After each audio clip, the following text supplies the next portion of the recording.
Hello दोस्तों, स्वागत है आपका विकास ट्यूटोरियल यूट्यूब चैनल पे। तो रोज़ की बात याद भी हम करेंगे। मैथ के कुछ सवाल हैं। आज तो आप होंगे 10 तारीख, जिसमें 2 से 3 दिन और बचे हैं। मैक्सिमम 3 दिन, 14 तारीख को आपका पेपर, 14, 15, 2 शिफ्ट में होना है। तो चलते हैं मैथ के कुछ टॉपिक के बारे में। यानी आपकी टॉपिक लास्ट में यही बची है। कौन सी? लास्ट में आपकी टॉपिक यही है जिसमें आप लोगों से देखेंगे मेंसुरेशन है, अलजेब्रा है और मेंसुरेशन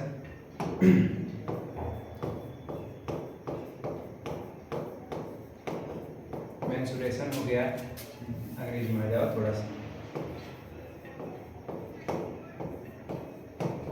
मेंसुरेशन और दूसरा आती है अलजेब्रा और तीसरी बात आती है आपकी ज्योमेट्री। ठीक, तो इन्हीं बातों पर आज हम चर्चा करेंगे। थोड़ी सी कुछ एक्स्ट्रा सवाल होंगे, यानी थोड़ा सा आपको दिमाग लगाना होगा। तो सबसे पहले तो आपका हमारे YouTube चैनल विकास ट्यूटोरियल पे स्वागत है। आपको वीडियो प्राप्त करना है तो हमारे YouTube चैनल को सब्सक्राइब, लाइक एंड शेयर जरूर करें। तो आते हैं सवाल पे। सवाल क्या कहता है आपका? सवाल आपका, अब देखो थोड़ी सी अगला नया टॉपिक आपका निकल के आया है। नया टॉपिक यहाँ से क्या है, इस तरह से आपको सवाल दे देगा। थोड़ा सा इसको बड़ा करते हैं। इस तरह सवाल दिया कह रहा है कि राहुल ने अपने जेब खर्च में से प्रति माह कुछ बचत की, जैसा नीचे दिया गया है। ऐसे सवाल क्या होते हैं कि आपके पास एक नंबर में पूछ लिया जाता है। तो एक नंबर में पूछा है तो कह रहा है माह के अंत उस माह तक का कुल बचत रुपए में। माह के अंत यानी जनवरी में 80 रुपया बचा रहा है, फरवरी में 140 रुपया, मार्च में 210 रुपया, अप्रैल में 285, मई में 375, जून में 480। तो आपके पास यानी 5-6 महीनों का दे दिया है। तो जिसमें से आपके कुछ कथन दे दिए हैं, कथन को ही आपको क्या करना है, सही करना होगा। तो कथन में दे दिया है मई में अधिकतम बचत हुई, यानी मई में अधिकतम बचत हुई है। यानी मई को अभी स्लाइड में खोजोगे, मई तो 375 बचा रहा है, लेकिन उसके नीचे जस्ट जून में देख रहे हो आप क्या है, 480 रुपया बचा रहा है। तो यानी ऑप्शन नंबर पहला क्या हो गया, गलत हो गया। दूसरी बात आती है जनवरी और फरवरी में हुई बचत का योग। जनवरी और फरवरी में हुई बचत का योग 140 और 180 है। तो होगा कितना, 210 यानी 220, 8 4 12। आगे क्या कर रहा है, मार्च तथा मई में हुई बचत की योग के बराबर है। मार्च और मई का देख लो, मार्च में 210 अकेला है और मई में 375 है। तो यह बराबर होंगे, 210 की अकेला हो गया और प्लस करोगे मई में 375 है, ये तो ज़्यादा हो जाएगा, यह भी बात गलत हो जाएगी। तीसरा ऑप्शन कह रहा है सबसे कम बचत फरवरी माह में हुई है। सबसे कम बचत फरवरी माह में हुई है। तो फरवरी में कितना हुआ, 140। सबसे कम किस में हो गई है, 80, यानी सबसे कम 80 फरवरी में हुई है। तो ऑप्शन नंबर तीसरा भी आपका गलत हो जाएगा। जून माह के अंत तक की कुल बचत 375 रुपया है। जून माह के अंत तक की कुल बचत 375 रुपया है। तो ये तो मई का दिख रहा है। सबसे कम बचत फरवरी माह में हुई है। सबसे कम बचत फरवरी में 140 हुआ है। मई में अधिकतम बचत हुई है। मई में अधिकतम बचत हुई तो अधिकतम बचत तो 480 हुई है। जनवरी और फरवरी में हुई बचत का योग, जनवरी और फरवरी में हुई बचत का योग 80 140 हो गया। 80 140 जोड़ोगे तो 220 हो जाएगा।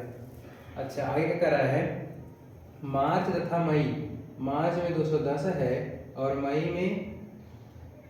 में 375 है के योग के बराबर है, यानी दोनों का योग तो बराबर नहीं हो रहा है। सबसे कम बचत फरवरी माह में हुई है। सबसे कम बचत फरवरी जनवरी में होगा, यह भी गलत हो गया। कौन सा कथन सही है? जून माह के अंत तक की कुल बचत 375 है। जून माह, हाँ सही तो है। जून माह के अंत तक कुल बचत कितनी है? जून माह तो 375, यहाँ 480 दिया है। ऑप्शन तो ठीक दिया है ना भाई, यानी यह तो 2023 का सवाल है, जस्ट पेपर से निकाला गया है आपका 2023 का। तो इसमें से कोई ऑप्शन नहीं मिल रहा है। तो एक अलग से ऑप्शन बनाने का, पांचवा ऑप्शन यह बनाना आप लोग कि सबसे कम बचत, सबसे कम बचत फरवरी में है या जनवरी में है, जनवरी में है। तो यही आपका क्या होगा, ऑप्शन सही हो जाएगा। यहाँ जो चारों ऑप्शन आप मिलाए इस स्लाइड से, तो क्या हुआ, नहीं कोई सही दिख रहा है ना। देखो मई में अधिकतम बचत हुई है, तो मई में अधिकतम बचत हुई है, मई में अधिकतम बचत हुई है, तो मई में आपका 375 हुआ है, लेकिन अधिकतम बचत जून में हुई है, उस माह तक की कुल बचत, ठीक तो है। सबसे कम बचत, चलो अगला ऑप्शन आप लोग बना लेना कौन सा है, सबसे कम बचत जनवरी में हुई है, ठीक ना। चलते हैं नेक्स्ट सवाल पे। कुछ सवाल हो जाते हैं मिस्टेक, जिसमें से प्रीवियस ईयर में पूछा गया था वह भी। तो आते हैं अगले सवाल पे। अगला सवाल हम क्या कर रहा है, हाँ यहाँ पे आ गया मेंसुरेशन का। एक आयताकार कमरे के फर्श का परिमाप 105 मीटर है। यदि 25 रुपए प्रति मीटर की दर से उसके चारों ओर दीवारों को पेंट करने का खर्च 21,000 है, तो उस कमरे की ऊंचाई ज्ञात कीजिए। अच्छा, आपको फर्श के परिमाप दे दिया है, तो फर्श का परिमाप दे दिया है, परिमाप कितना है 105। तो फर्श का जब क्षेत्रफल ज्ञात करोगे, फर्श का क्षेत्रफल बराबर होगा, यानी परिमाप गुणे ऊंचाई होता है। जब आपको परिमाप दिया है तो वहां से क्या करो, क्षेत्रफल निकालना है तो क्या करना है, परिमाप में ऊंचाई से गुणा कर देना, तो आपका क्षेत्रफल आ जाएगा। तो परिमाप आपका 105 है, ऊंचाई आपकी h। थोड़ी बात ध्यान देना, 1 मीटर यानी यह तो बात आएगी मीटर स्क्वायर में, इसमें बात आएगी मीटर स्क्वायर में। यहाँ कह रहा है कि 1 मीटर रंगने में, 1 मीटर स्क्वायर रंगने में खर्चा कितना आ रहा है, 25 रुपए, ठीक। तो 105 से गुणे h मीटर स्क्वायर रंगने में कितना आएगा, तो 25 से आप लोग क्या कर देना, गुणा कर देना। जब 25 से गुणा कर दोगे, टोटल रंगने में खर्चा बराबर कितना होगा, 25 गुणे 105 गुणे h।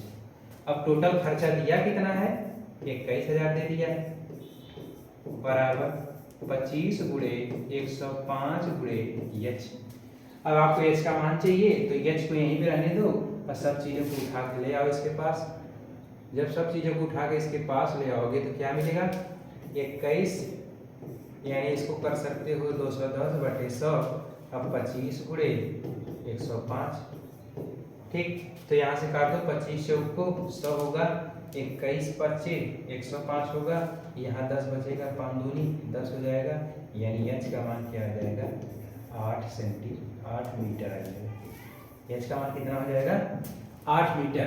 तो आपका ऑप्शन नंबर कौन सा होगा सही, आपका ऑप्शन नंबर, हाँ 8 आ गया ना। तो 8 आया है, तो ऊंचाई आपकी कितनी आ गई, 8 मीटर। तो 8 मीटर आपकी ऊंचाई हो गई, तो यहाँ से ऑप्शन नंबर तीसरा हो गया आपका सही, 8 मीटर आंसर। बात समझ में आई, यानी इसमें दिया क्या है, परिमाप दे दिया 105। अब देखो परिमाप दे दिया है, तो परिमाप दे दिया, तो फर्श का क्षेत्रफल जब निकालोगे तो परिमाप गुणे ऊंचाई होता है, तो 105 गुणे h होगा, मीटर स्क्वायर होगा। अब क्या कर रहा है, 1 मीटर एरिया को रंगने में, 1 मीटर स्क्वायर एरिया को रंगने में 25 रुपया लग रहा है, तो इतने मीटर एरिया को रंगने में क्या होगा, कितना रुपया लगेगा, तो वही 25 से आप लोग गुणा कर दोगे, यानी 25 गुणे 105 इंटू h हो जाएगा, कि टोटल खर्चा हो जाएगा। अब टोटल खर्चा आपको दे दिया कितना, 21,000 दे दिया, कितना दे दिया है, 21,000 बराबर 25 गुणे 105 गुणे h। आपको h का मान चाहिए, तो इन चीज़ों को उठा के जब इधर लाओगे, गुणा भाग काटो पीटोगे, कितना आ जाएगा, 8 मीटर आपकी ऊंचाई आ जाएगी। आते हैं नेक्स्ट सवाल पे।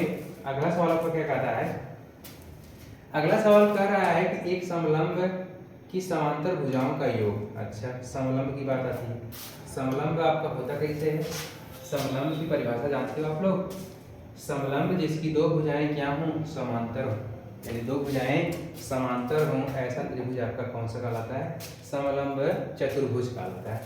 तो समलंब चतुर्भुज बनाते हैं, इस तरह से कुछ बनता है, यानी जिसकी दो भुजाएं क्या होती हैं, समांतर होती हैं। आपको दे दिया है कि समांतर भुजाओं का योगफल दे दिया, यानी यह मान लेते हैं a है, यह आपको b दे दिया, और उसकी ऊंचाई दे दिया, यानी हाइट यहाँ से, यानी इसकी ऊंचाई जो h है वह कितनी है, 10 सेंटीमीटर दे दिया, ठीक। तो समलंब का क्षेत्रफल पूछ रहा है, तो समलंब का क्षेत्रफल होता क्या है, आप लोग जानते हो, समलंब का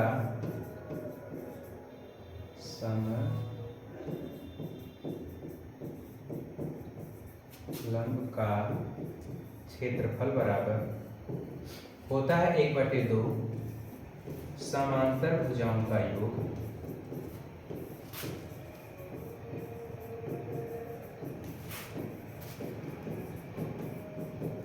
गुणे h होता है।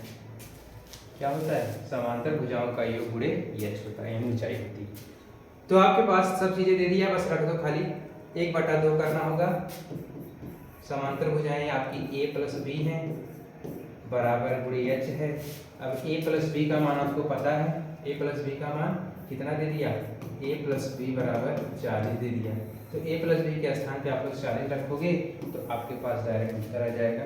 1/2 40 हो जाएगा। h का मान कितना आपको रखना है? h का मान 10 है। तो आप 2 पच्चे 10 करोगे तो 4 पच्चे 20 यानी 200 सेंटीमीटर स्क्वायर आपका क्या हो जाएगा? क्षेत्रफल निकल के आ जाएगा। 200 सेंटीमीटर स्क्वायर आपका एरिया निकल के आएगा, जो ऑप्शन नंबर आपका बी होगा। बात क्लियर हुई? तो यहाँ से एक फार्मूला निकलता है कि समलंब चतुर्भुज का क्षेत्रफल क्या होता है? 1/2 समांतर भुजाओं का योग इंटू हाइट होता है। अब आपके समलंब चतुर्भुज यही बनता है कि आमने सामने की एक भुजा क्या होती है? समांतर होती है, तो उन्हीं दोनों का योग होता है और उनकी हाइट हो जाती है। तो 1/2 समांतर भुजाओं का योग इंटू हाइट आती है। ठीक, तो नेक्स्ट सवाल पे चलते हैं। अगला सवाल आपका क्या कर रहा है? अगला सवाल है कि यदि एक ठोस घन के प्रत्येक किनारे को 100% बढ़ा दिया जाए तो उसके पृष्ठीय क्षेत्रफल में प्रतिशत वृद्धि होगी। ठीक, तो आगे थोड़ी सी बात करते हैं।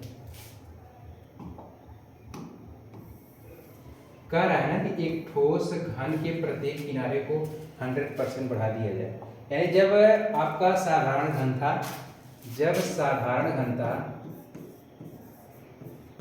साधारण घन का क्या होता है?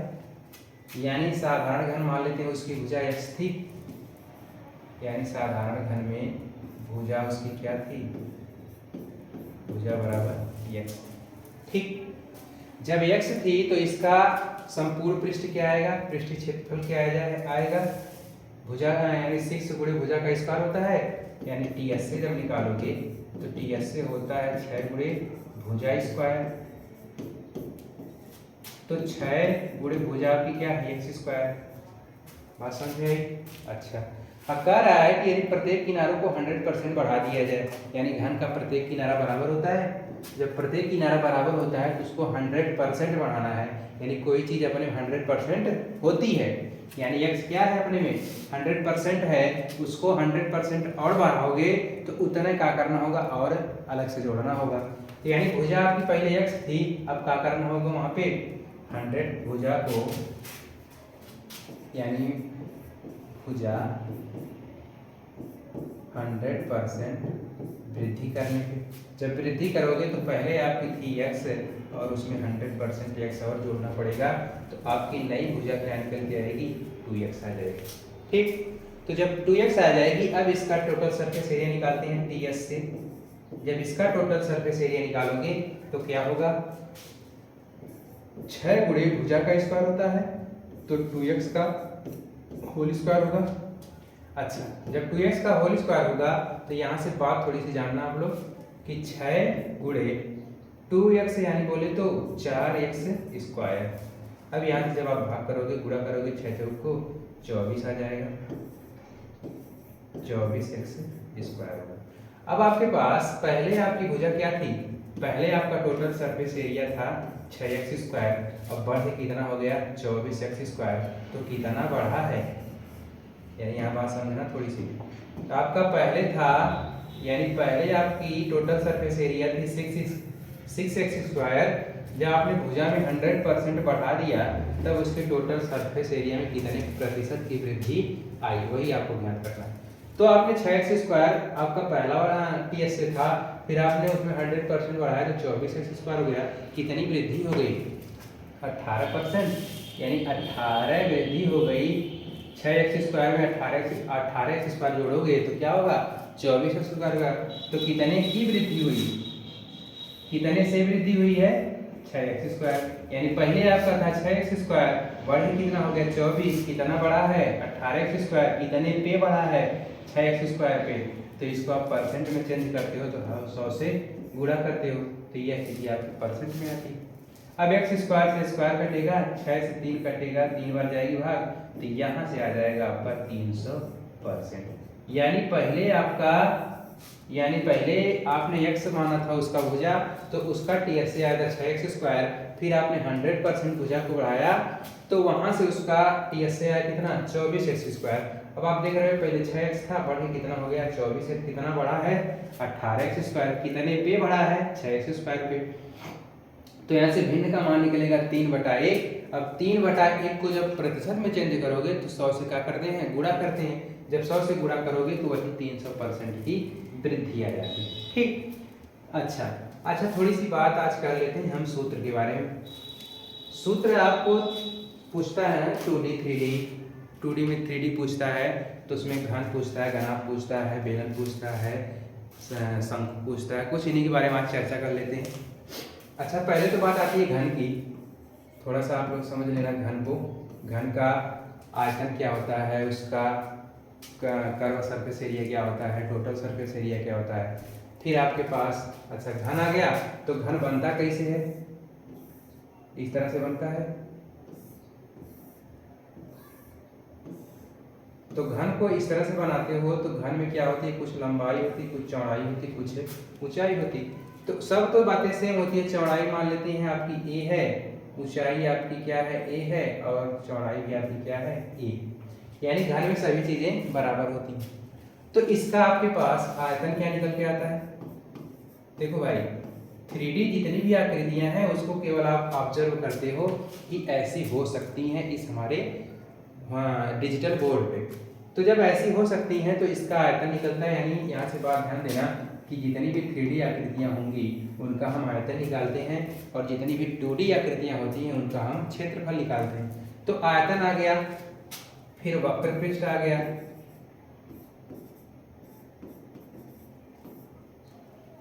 फिर क्या आता है संपूर्ण पृष्ठ आता है।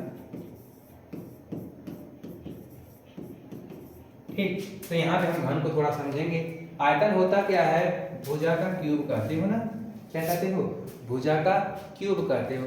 तो भुजा का क्यूब जब निकालते हो तो क्या आता है, यानी भुजा बोले तो a का क्यूब आ जाएगा, यह आता है इसका आयतन।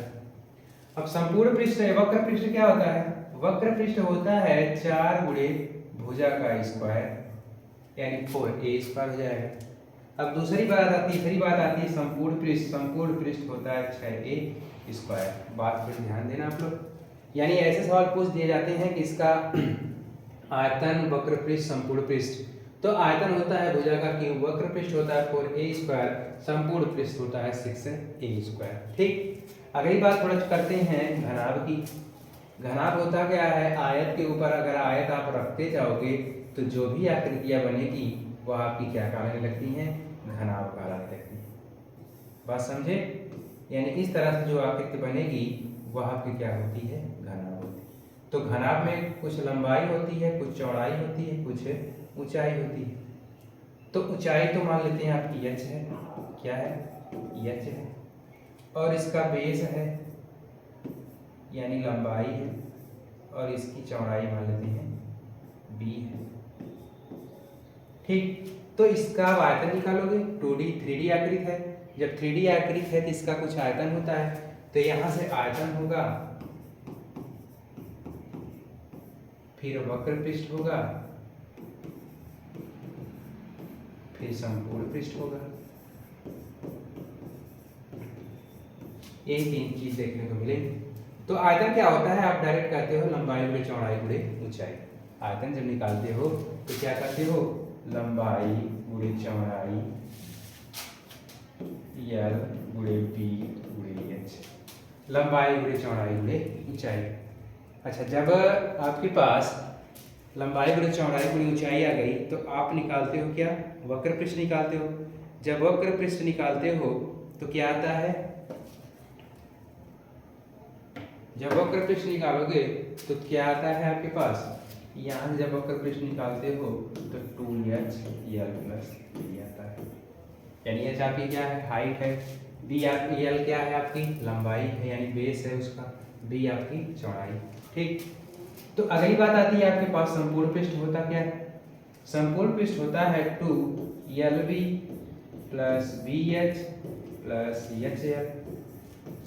ठीक, तो यहाँ से आपको पता चला कि आयतन हुआ LBH और वक्र पृष्ठ हुआ 2HL प्लस B और संपूर्ण पृष्ठ हुआ 2 गुणे LB plus BH plus HL। ठीक, अच्छा अगली बात आती है आपकी, अगली बात चलते हैं थोड़ी सी। आपके पास बेलन आता है, बेलन इस तरह से कुछ बनता है।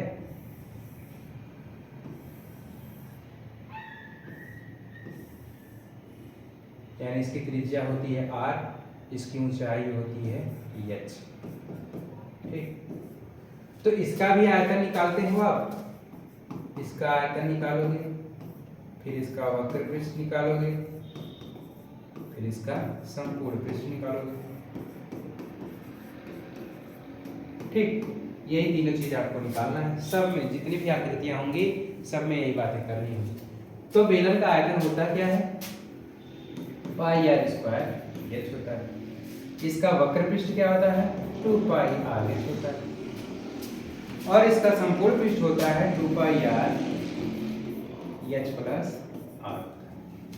ठीक ना, यानी आपके पास अगर बेलन है तो बेलन का आयतन जानोगे पाई आर स्क्वायर एच होता है, वक्र पृष्ठ क्या होता है 2 पाई आर एच होता है, संपूर्ण पृष्ठ होता है 2 पाई आर एच प्लस आर होता है। ठीक, अगली बात आती है आपके पास शंकु की।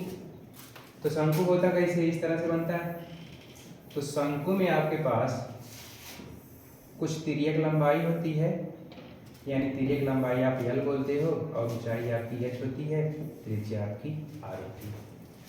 तो इसमें भी आपके पास क्या होता है, आयतन होता है। यानी जितनी भी 3D आकृतियां होती हैं उनका आप आयतन निकालते हो। फिर वक्र पृष्ठ होता है, फिर क्या होता है, संपूर्ण पृष्ठ होता है। क्या होता है, संपूर्ण पृष्ठ होता है। ठीक, यह तीनों चीजों को आपको सूत्र पे बस केवल रखना है। यानी आपके पास जो 3D आकृतियां हैं उनका आयतन आप निकालोगे, जो फिर वक्र पृष्ठ निकालोगे, फिर संपूर्ण पृष्ठ निकालोगे। तो आयतन होता क्या है, 1/3 पाई आर स्क्वायर एच होता है। अच्छा, जब वक्र पृष्ठ की बात आती है तो वक्र पृष्ठ में आप एक देखते हो L, तिर्यक लंबाई जिसे आप बोलते हो। यहाँ भी आपके पास संपूर्ण त्रिभुज बन रहा है। जब संपूर्ण त्रिभुज बन रहा है तो यहाँ से आप तिर्यक लंबाई और ऊंचाई तथा R में संबंध जब देखोगे तो क्या मिलता है, L बराबर आप डायरेक्ट निकाल सकते हो H square plus R square. ये बात कैसे आती है, पाइथागोरस प्रमेय से। पाइथागोरस प्रमेय से। ठीक, अच्छा तो आपके पास वक्र पृष्ठ आता है पाई आर L आता है। अब यहाँ से L का मान अगर ऊंचाई दे दिया है और त्रिज्या दे दिया है तो पहले आप L का मान निकालोगे, तब यहाँ पे आप रखोगे। तो संपूर्ण पृष्ठ आता है पाई आर L प्लस आर। ठीक, तो कुछ हो गए, यानी पहले आपका घन हुआ। आ जाते हैं थोड़ा सा,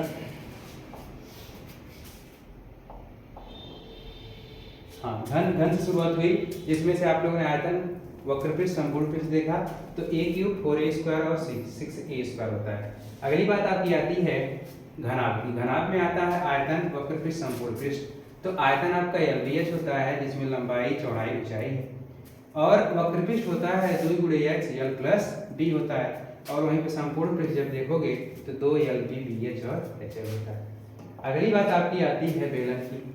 तो बेलन में आता है आयतन पाई आर स्क्वायर एच होता है, वक्र पृष्ठ होता है 2 पाई आर एच, और वहीं पे संपूर्ण पृष्ठ जब देखोगे तो 2 पाई आर एच प्लस आर होता है। अगली बात आती है, अगली बात आपकी शंकु की है। शंकु में आयतन हो गया 1/3 पाई आर स्क्वायर एच, वक्र पृष्ठ हो गया पाई आर एल और संपूर्ण पृष्ठ हो गया पाई आर एच प्लस आर। तो कुछ है अगले दिन बताएंगे आप लोगों को। तो जैसा कि आप लोग कुछ सूत्र जाने, तो मिलते हैं नेक्स्ट वीडियो में। तब तक के लिए धन्यवाद, और कुछ अगली टॉपिक, अगले सूत्र के लिए जय हिंद।